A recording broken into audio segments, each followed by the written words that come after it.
What is going on, guys? DBG here. In this video we are going to be doing another tier list in NBA 2K20 MyTEAM. If you guys are new to the channel, subscribe. We are trying to hit 160k by the 1st of May. And lads, we hit like 400 yesterday, which is nuts. We are only 5,000 off. So let's try push up that goal to I don't know, I'm not gonna it's kind of crazy saying that we're going to get about 15th of this month. That is a little bit crazy. So we're still going to set for the 1st of May, but if you guys are new to the channel, subscribe. We upload literally more MyTEAM content than anybody else. I'm pretty sure I looked at all the MyTEAM channels. We upload literally double what anyone else does. But anyway, so we are going to be doing a tier list of the best 2 guards in NBA 2K20 MyTEAM. So the 2 guard position, not going to lie, it's weak. It is definitely a weak position because a lot of the players that are really good at the 2 are probably better at the 1 or a little bit undersized. And even small forwards that can play down. Most of the best small forwards in the game are small forwards / power forwards and can't really play the 2. So overall, there's a couple of really good cards. And the 2 guard, which was the best position in the game for a while, is now just another position. But anyway, we're going to start off with Tim Hardaway Jr. And I really like this card. I'm saying that right now. I've used him a little bit. I know a lot of people are not the biggest fans of this card, but I'm telling you now, I really like him. I think his release is really good. Again, I haven't overly used him because, again, it's the only account that I've had is my PC account. And he doesn't really fit into a God squad, but no, I'm telling you, Tim Hardaway Jr. is a really nice player. So I'm going to put Tim Hardaway Jr. at the...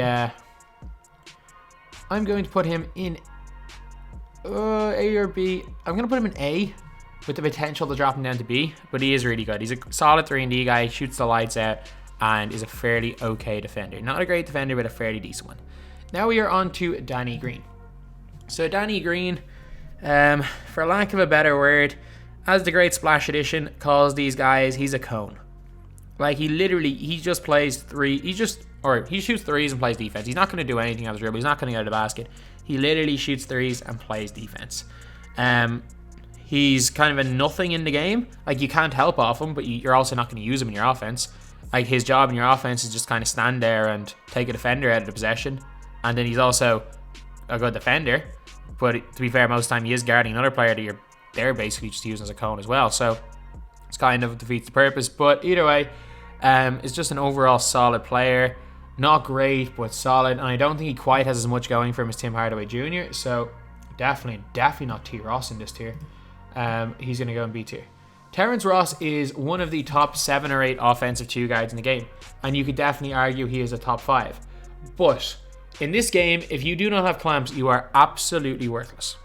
Because he's really good offensively, he's staying off D tier. But I am telling you right now, not having clamps might be the biggest detriment in the history of 2K. Like, I would rather run a 5'11" 2 guard. Like, I would rather run Iverson at the 2. Pink Diamond Iverson. Pink Diamond Iverson, I don't even think he's got range extender. I'd rather run him at the 2 than Terrence Ross, just because of clamps. Does height, yeah, it used to be a big factor, but I'm telling you right now, clamps is the biggest factor in this game. If you don't have clamps, you literally get blown by every time. You cannot play defense without clamps. Some people in my comments are still saying, oh, I'm just good at defense, I can get away without clamps. No, you can't. It all depends on who you're playing against. If you're playing against a guy who's terrible, yeah, you're fine without clamps. But if you're playing as anyone who knows how to play the game, they literally just spread the floor, either in a 4-out, 1-in, or a 5-out, and they turbo by you. And I see it more and more. Like, yeah, if you exclusively run a zone, T. Ross can kind of hide in a zone, but a good player will beat your zone as well. Basically, when Terrence Ross is on the floor, a good player will score every single time on him. So for that reason, he's down a C tier. Then we've got a player who is most definitely up here in A tier. It's Lance Stephenson. Lance Stephenson, man, he is fantastic. He is absolutely fantastic. Shoots the lights out. The reason why I'm not having him in S tier, and honestly, he's not that far off S tier, to be honest, is just that his release changed a little bit. And it's the same with the point guard. Like, well, the point guard position is a lot better than the 2 guard position, but the point guard one isn't elite because of the release. But he's good. He's still really good. Still more than usable, and still should be a card for every budget squad. And for his value, might be still the best value 2 guard in the game. Then we've got J.R. Smith. J.R. Smith is going... I'm putting him in A tier as well. J.R. is really nice. The problem is that doesn't quite have dribbling animations. Even though he can play point guard, I wouldn't play him there. he's not like, when he first came out, stats wise and stuff, everyone thought he was going to be like an endgame type card, and his animations just didn't quite live up to his stats. However, he's a lot better than people were kind of bashing on him, including me. People were bashing on him because he wasn't quite as good as people imagine, but he's still a really good card, and definitely on Lance Stevenson level, if not better. Then we got Malik Beasley, and Malik Beasley releases money. I will admit that his release is money, but I am going to put him. I'm going to put him in B tier. I'm going to put him in B tier because he doesn't really do much else except for shoot the ball, and again, he's just kind of a cone. His release is money though, very similar to Danny Green. I'd be definitely contemplating moving Tim Hardaway down a tier as well, because he is just kind of that 3-and-D wing that doesn't have great height. Then we've got Avery Bradley. So Avery Bradley, let's be real, you're not going to run him at the 2. At the 1, he's an elite defender for a perimeter player. However, the giant point guards have kind of nerfed his kind of usefulness. Like, he was very useful at one stage. I wouldn't say he's the most useful card in the world now. Came as part of the St. Patrick's Day buzzer beater packs, which included the Larry Bird and Kyrie, and he's as good as the Kyrie, but I can't really justify putting him higher in B tier. Then we have got Buddy Hield. Buddy Hield, I think he's got gold clamps. I don't think he's got Hall of Fame. Arguably the best release in the game. I actually prefer his release on this card than his pink diamond. His pink diamond will be an A tier, no question about it. But there is some kind of negatives to this card here. I'm going to put him in B tier. I don't think he's quite C tier, but he's definitely B tier. So then we have got Mamadou Diallo.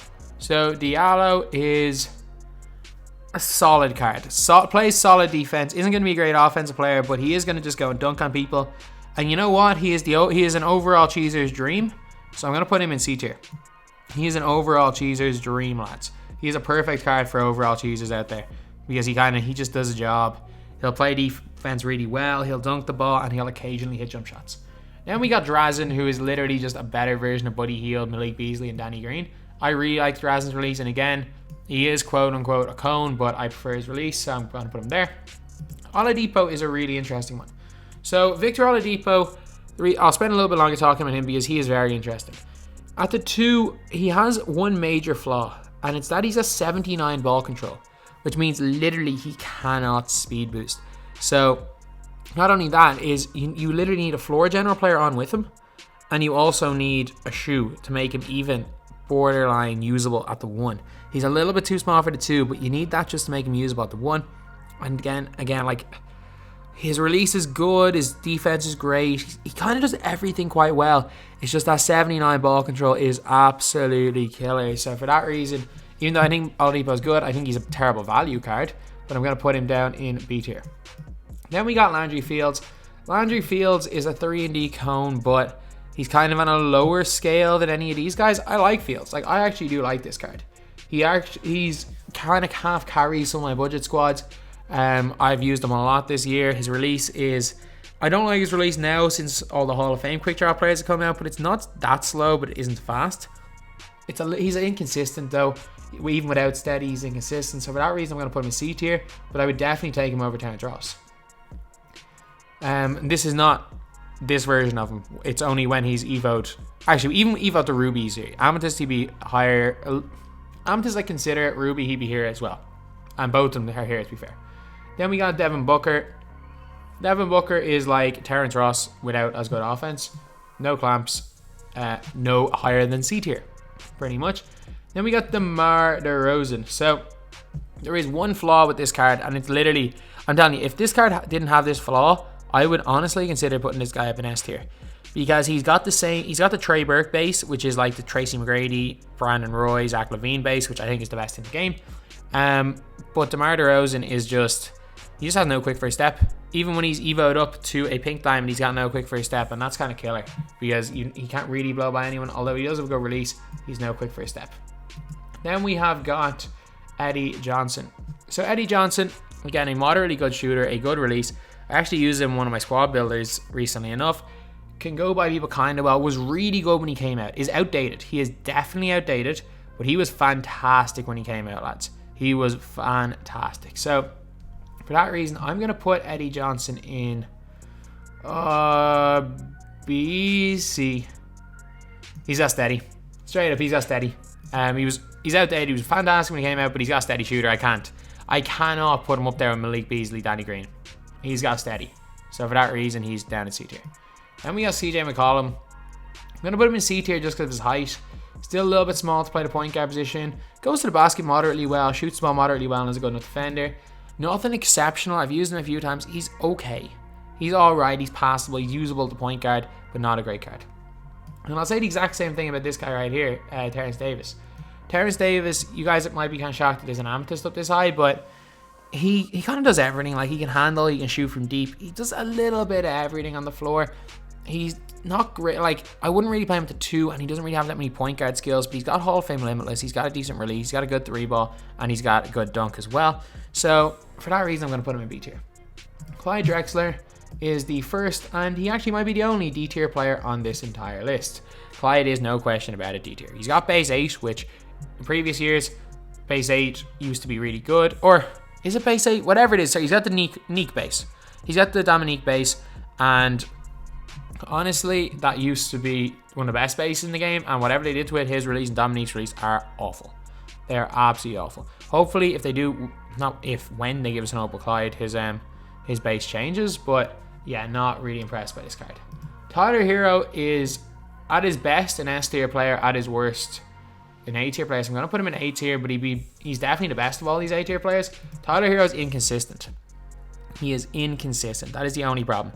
Is that release sometimes is so fast that it's inconsistent. I like it sometimes. There's times where I might green 7 or 8 shots in a row. Once you trigger Green Machine, it's game over with him. However, I do go on spells where I can't hit a shot for entire games with him. So that's kind of the problem with Tyler Hero, is that he's just a little bit inconsistent, and that's the reason I've taken him out of my main squad. But he was there. He was thereabouts. One of the best 2 guys in the game, definitely. So I'm going to put him in A tier. Then we're on to kind of the higher overall players. We're going to start off with Allen Iverson. I'm going to talk about Allen Iverson as if he's a point guard. Allen Iverson, if he was 6'4", would be one of the best guys in the game. I'm saying that right now. His release is elite. His handles are elite. He can shoot from deep. He's just a little bit small. The fact that I see Splash Edition using him in comp games and Definitive using him in comp games means he's definitely not going to be B tier or lower. So I'm going to put him A tier, but yeah, I definitely wouldn't put him in S tier. Spencer Dinwiddie has got good height, especially when he's playing the point guard position. He's actually got a really good secondary position there in point guard. But Spencer Dinwiddie has got a really weird release. Like, he jumps so high in the release. And honestly, I've used him once and hated the release. It mightn't actually be that bad. I just hated it. So it's kind of like, only time will tell if it's a good or a bad release, to be completely honest. But yeah, I just really did not like the release the one game I used him. But yeah, so for that reason, I'm going to put him in B tier. You might definitely argue that he's higher, but I'm going to put him B tier. Donovan Mitchell is an elite point guard. Great release, great at coming off screens, great at shooting. He's literally just Derrick Rose. I'm going to put him in this tier, but he is just a really solid player. Jamal Crawford, man, he has the Trey Burke base. And you're going to see something in common with all players that I put up in the S tier. You're going to see something very, very much common. And I think all of my S tier players, bar maybe 1 or 2, have got that trait. So Jamal Crawford coming off screens is arguably the most dangerous point guard in the game. Dwyane Wade is fantastic with that base 98.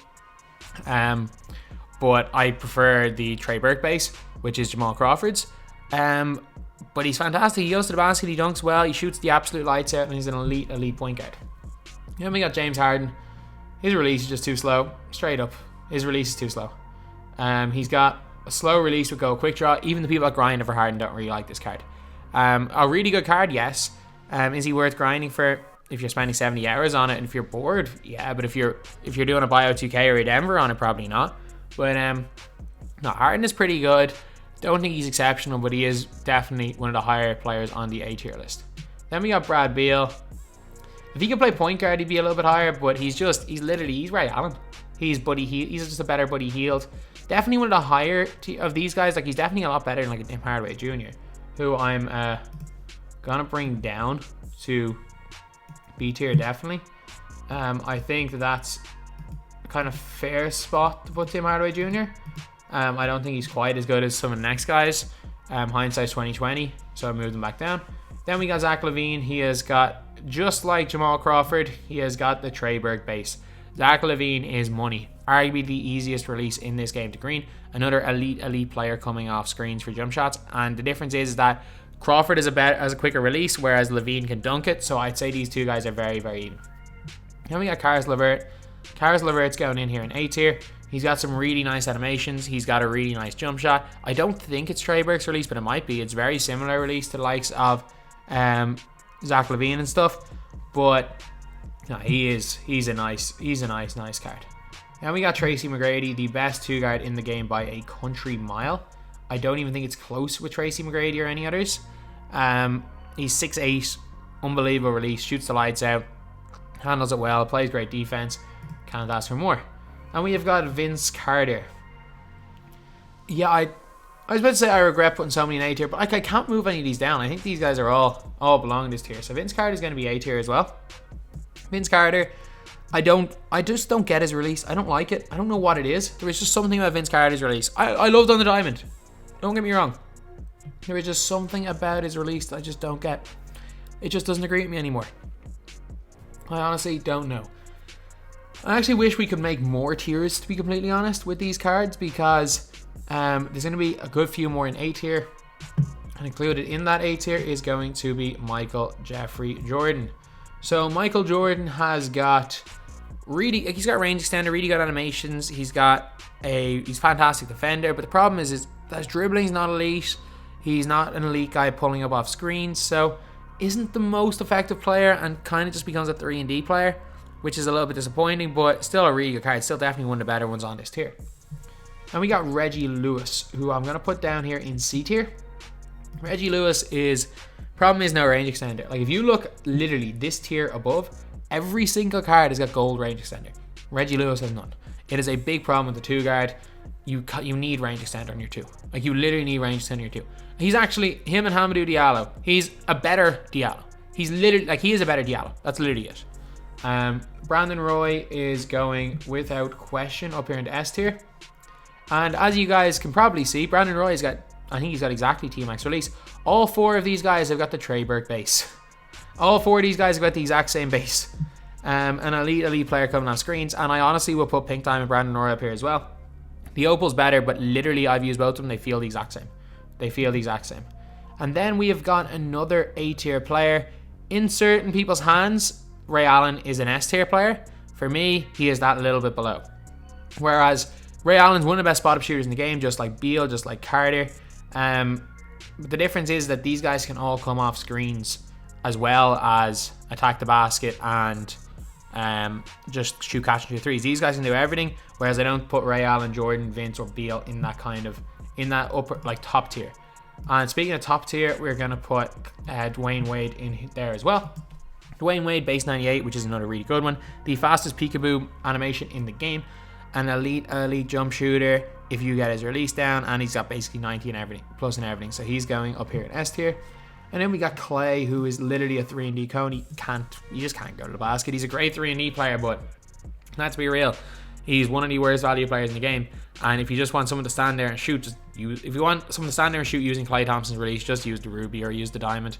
Yeah, I get it. He's got much better stats than Diamond, then just use the Ruby. There's not that. I genuinely don't feel that much of a difference. There are so many better and cheaper guys than Klay Thompson. Anyway, yep, that is the video. This is the tier list of 2 guards. Thank you guys for watching. Please like, comment, and subscribe.